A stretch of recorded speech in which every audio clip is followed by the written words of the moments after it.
Disclaimer, this career mode series uses mods to make roster changes and paint scheme changes. The roster changes do not reflect real life scenarios. Sincerely, Gary Owen.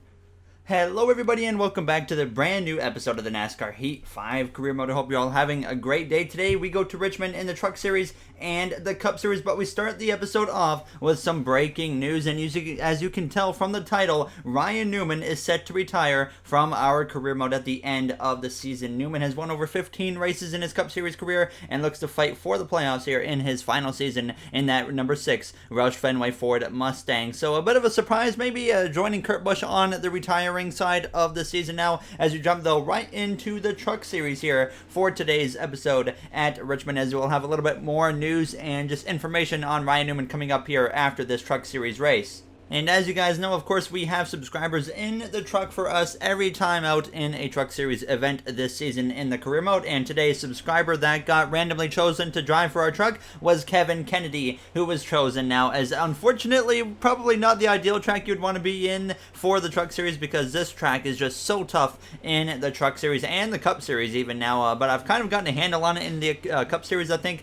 But the Truck Series is kind of like a completely different animal. So Kevin, he started below the midfield even in this race and just struggled to work his way forwards here in this truck. And I think we're really going to have to get a full-on fledged custom setup in this truck for the next time out we come to Richmond. I don't think we return here again this season, thank goodness. Now, as he went down this back straightaway, just trying to do with everything that he could with the resources that he had. So we come through a little bit later in this race, and Kevin actually had made up a little bit of ground. He was moving his way forwards instead of backwards, at least in the early part of this race. Now, as he actually sent that 34 truck sideways there into turn 3 and 4, thank goodness it did not turn into a caution or anything, and they all kept going in the right direction. But we come through a little bit later now, and Kevin was under the pressure from quite a few trucks like Brett Moffitt in the 23 who would pass him, and he was just kind of on an island of his own. He really didn't race around many other drivers throughout the rest of this race. So we come through to the final lap of this race here in Richmond. Zane Smith now right on the back there of Kevin Kennedy as he came through out of turn 2 down the back straightaway for the final time here in Richmond Raceway. He dives down into turn 3, just trying to play defense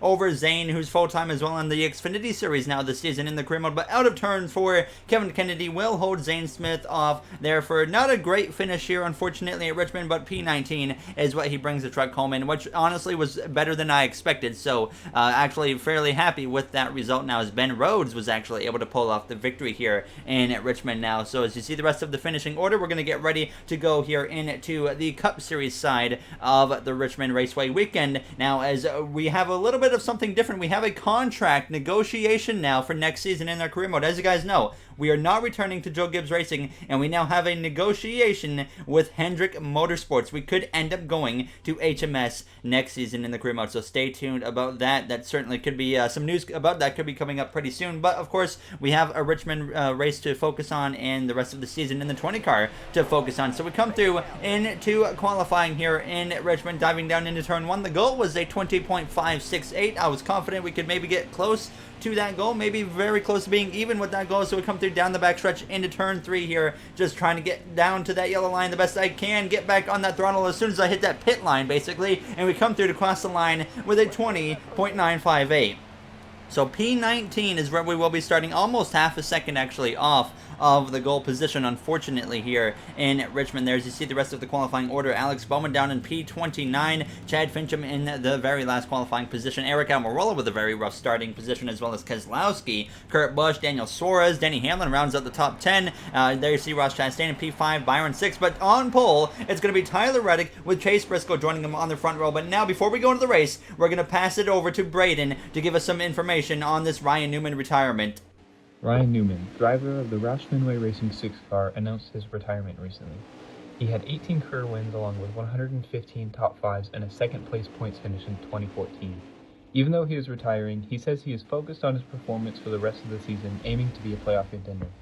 All right, thank you, Braden, for doing that. Now, as before we get going, again, we have our season winners this season. So far, Denny Hamlin and myself with 2, Kurt Busch, Kevin Harvick, Joey Logano, Christopher Bell, all with 1 there. As you see, Tyler Reddick having a stellar weekend so far. Chase Briscoe posted some fast laps. He joins Tyler Reddick on the front row. Of course, Reddick just got that pole position now as we're ready to go green for the Toyota Owners 400 at Richmond Raceway now, as we are hoping to maybe bring home a top 10 and continue the top 10 streak, fresh off of a victory in Bristol Motor Speedway for the second win of our season and the 4th win of our career. We are now underway here in Richmond Raceway. Chase Elliott up there, notable in the 3rd position, as we're just behind that 13 of Ty Dillon as we dive down into turn 1 on this opening start. Bubba Wallace behind us getting aggressive. Deserves a bit of a checkup in front of myself. I actually did get into the back a little bit of the 13 of Ty Dillon, but you saw Bubba Wallace getting aggressive, going 3 wide up the middle as I force a 3 wide now up the inside of the 13 of Ty Dillon. So I'm being aggressive as well, trying to make up as much ground as we can on this opening start of the race as we get past our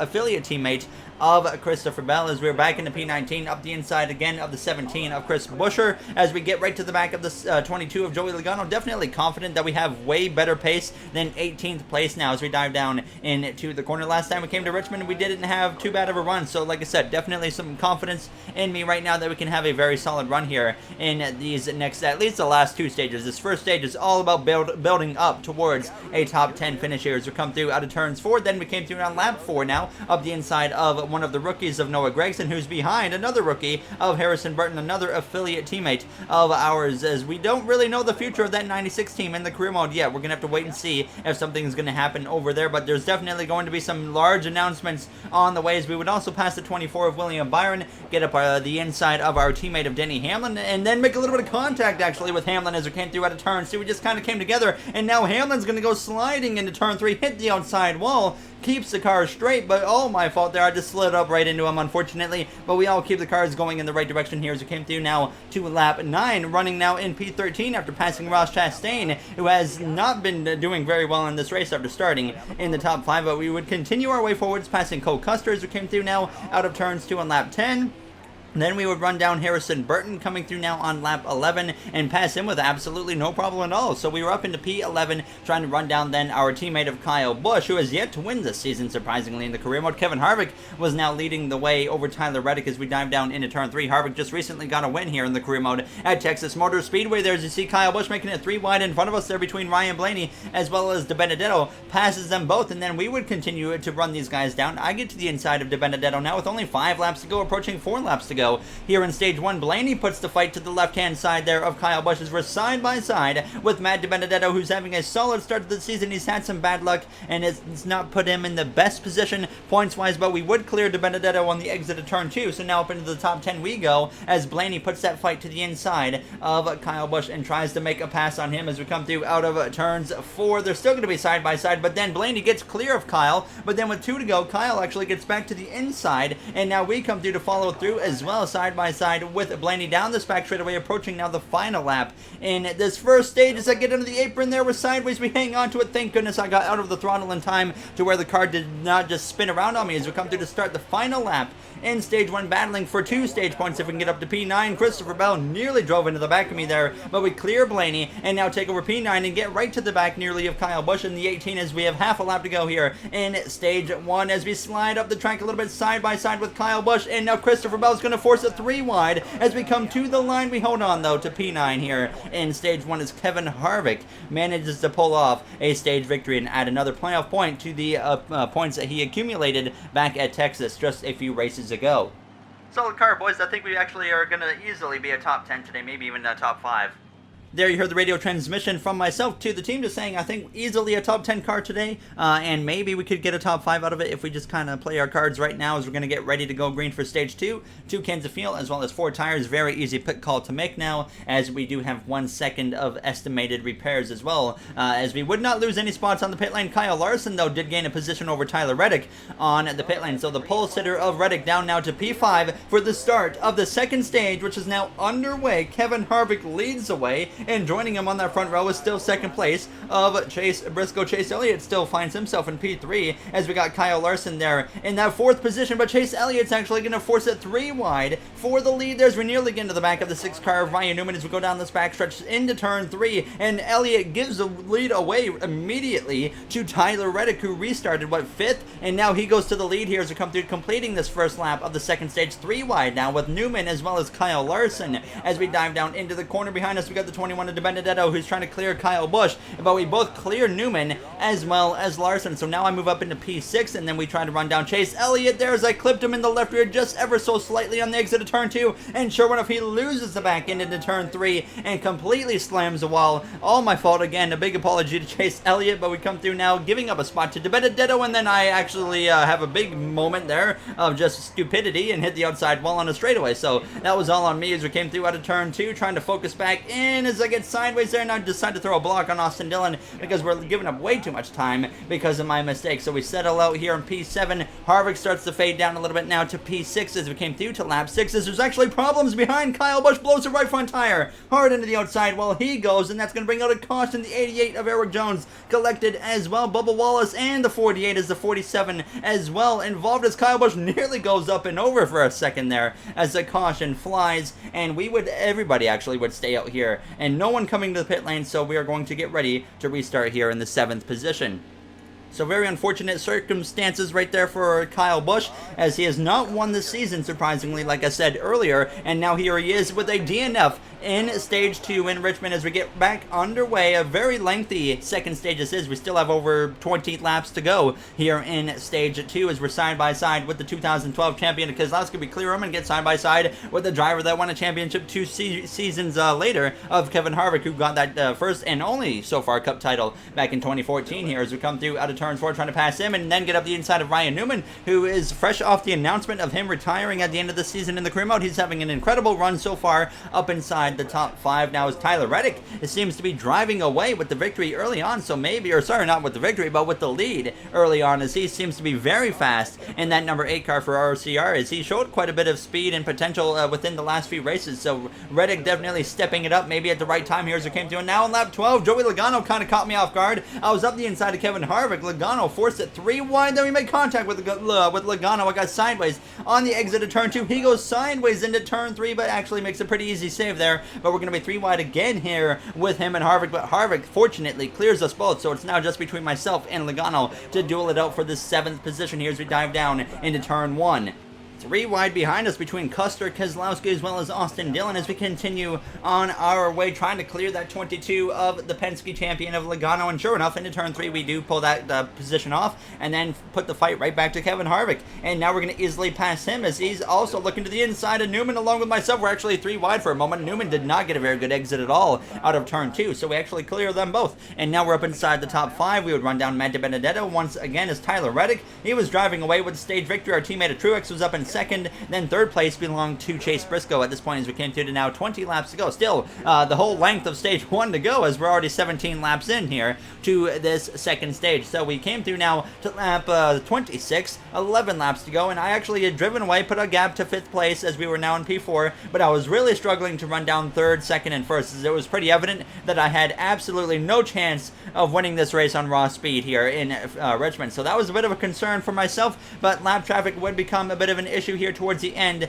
of this second stage. Now as we were running down Michael McDowell, as I get very sideways on the exit of turn 2 with 5 laps to go here in the second stage. But like I said, we would run down Michael McDowell here as we came through to lap 32, the very next lap, and we were going to easily put him a lap down. You see he runs the middle lane there and just allows me to easily get through, and Denny Hamlin had now moved up into 5th place with 6th place belonging to Brad Keselowski here as we came through towards the final few laps now of this second stage, just continuing to work our way through lap traffic, and unfortunately the traffic really wasn't holding up the front 3 very well, so that was of course making it a lot harder for me to run them down, and we came through to the final lap of the stage and the tire alert came on at this point, but that was obviously not an issue. We only have 1 lap to go in stage 2, but just had nothing for these front 3 in front of us. I was not able to run them down at all, even with the lap traffic, so we dived down into turn 3 for the final time here in Richmond in stage 2. Alex Bowman has even gone a lap down as I nearly hit the outside wall on the exit of 4, but we crossed the line P4 here in the second stage. So a very solid result for us here in stage 2, setting us up nice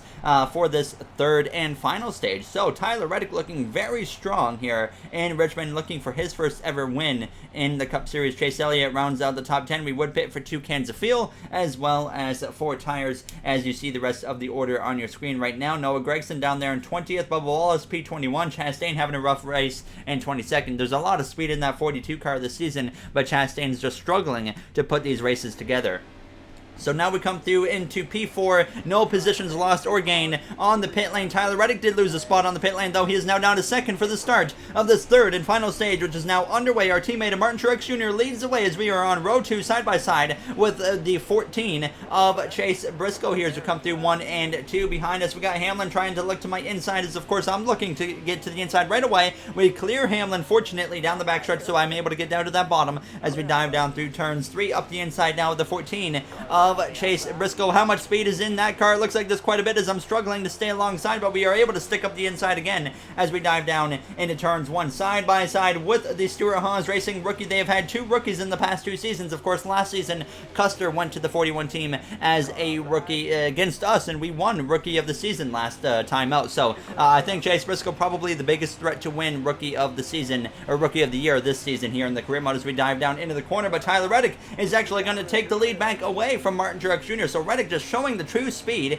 in that number 8 RCR Camaro here as we came through on lap 65. Christopher Bell was actually able to get up my inside and drive right on by as we went down into turn 1. Bell obviously is now in the playoffs with that win recently in Phoenix against us. We had a nice battle with Bell for that win, and he was able to pull it off now as he would also run down Truex, past Truex, and then I would run down my teammate as well and get to the inside of him. But then Matt DiBenedetto got into the mix. He forces it 3 wide down the backstretch as we dive down into turn 3. I back out. I said, okay, Matt, you can go for it. So we are able to get past Truex, but now Larson forces it up my inside as well. So we might drop down to P5 here with 33 laps to go as we start lap 68 as we're going to stay in front of the 14 of Briscoe, looking for an opportunity to get down to the inside. But unfortunately, we came through out of turns 4 on lap 68, coming to lap 69. Nice. Harvick was able to get into the mix, get to my inside as well. So finally, though, we are able to get down to the bottom. And then sure enough, on lap 70, Harvick decides, you know what, he's going to go to the very top, and I'm going to take the opportunity and get right back to the inside of Harvick here as we dive down into turn 3. So we're going to be able to move back up into the 5th position as Logano is going to try and follow through as well. But Keselowski would actually get past both of them as I hit the apron there on the exit of turn 2, right behind the 43 of Larson, leaving the door open for Keselowski, who had moved up into now P5. William Byron had been fighting his way through the field as well, got up to the 7th position right behind us. Keselowski, he would pass Kyle Larson without an issue, and then I follow through as well here down the backstretch into turn 3. So now we're going to be able to move back up into the top 5 here as we can battle side by side with Kyle Larson. Tyler Reddick, though, has a huge lead at this point in the race. We come through to 20 laps to go, running solidly in 5th place as Keselowski now got to the back of DiBenedetto and it was going to easily blow by him. But Tyler Reddick had about half a straightaway lead or so at this point in the race. So absolutely no competition for him. But that lead that he just built up gets completely wiped as we have a caution with 18 laps to go. Everybody coming to the pit lane. I decided we're going to take half a can of fuel as well as 2 right side tires, and was just hoping that was going to be the right call now. As Tyler Reddick has such a dominant car, I would be shocked if he manages to lose this race. This should be all in his hands to get career win number 1. Well, that didn't work out, did it? We're now down in, what, 13th? There you heard it. You see on the screen we lose 8 positions on the pit lane down to 13th place. But we have 2 fresh tires. We have 2 wins on the season. It doesn't really affect us too much now as we still have a chance to maybe claw our way back to the field. We know we have the tire advantage now as Reddick leads side by side with Christopher Bell down into turn 1. As immediately I'm going to get aggressive, make it 3 wide up the inside of Logano and Harvick. We pass both of them as we go down this back straightaway here. So already up inside the top 10, already into P8 as now Reddick is going to give the lead away potentially to Brad Keselowski. As we come through out of turns 4. A little bit of contact there with Ryan Newman as we come through to cross the line. 14 laps to go in Richmond Raceway, and sure enough, Reddick is throwing this win away in a dominant car that he's had today, at least in the 2nd and 3rd stage. And now we move up to P6 already. A lot of speed, and that tire advantage helps us so much here in Richmond as we're now up the inside of Kyle Larson. And sure enough, through turns 1 and 2, we pass him, and Reddick drops all the way down to 4th, and then he's even going to lose a spot to myself, who's going to come through and pass him for 4th place now as we come through to just 12 to go. So we're going to be able to pass Reddick and set our sights now on the 95 of Christopher Bell. But a lot of speed in our car with this tire advantage compared to the other drivers who did not take any tires at all on this final pit stop now as we dive down with 9 laps to go up the inside of Christopher Bell. And here we are going to potentially make a 3 wide with Bell. We clear Bell actually and get to the inside of William Byron down the backstretch as we try to take 2nd place from him, and just showing how much of an advantage this tire, the 2 extra tires are now as we come through trying to run down Brad Keselowski would come through to now lap 94. The gap was down to 0.6 of a second. I was pushing as hard as I could to try and run down Brad Keselowski now as we came through now to just 5 laps ago, still 0.6 of a second. So time running out and the gap not really coming down, but it doesn't matter because the caution comes out late in Richmond Raceway, and this is going to force overtime in Richmond with Brad Keselowski and myself on the front row now, as we have an opportunity to somehow go back-to-back with another win now. But before we go into what will be this final restart of the day, there you see what we got coming up next. Talladega Super Speedway. Very excited for that one. The last time we came to Talladega, it was an insane race there. As you see, just a background view of the city of Richmond here as we get ready to go green for this overtime restart in Richmond. Brad Keselowski and myself on row number 1, Harvick, Bell, 3rd and 4th on that second row now as we're going to be side by side as a green flag is back out. Overtime is underway. Keselowski and myself would love to get another victory. Obviously, the front 4 drivers have already won the season. We're already locked into the playoffs now, so we're going to be diving down into the corner, pinching the 2 the best I can here as we exit the corner. Keselowski, though, is going to get cleared down the back straightaway. A lap and a half remains here in Richmond. Harvick up my inside as well as Keselowski, though, goes to the top. Harvick to the bottom. Harvick to the lead as we're side by side now with Briscoe. 3 wide in the middle, coming to the final lap here in Richmond. Briscoe trying to get win number 1 of his career. I send it so deep into the corner to clear Briscoe that we managed to get up the inside of Harvick and actually blow right on by Harvick. And Briscoe looks to the inside as well as we go down this back straightaway side by side for the final time. But I send it into 3 again, sideways into the corner, and somehow out of turn 4, we're going to come through and steal the win away in overtime in Richmond Raceway.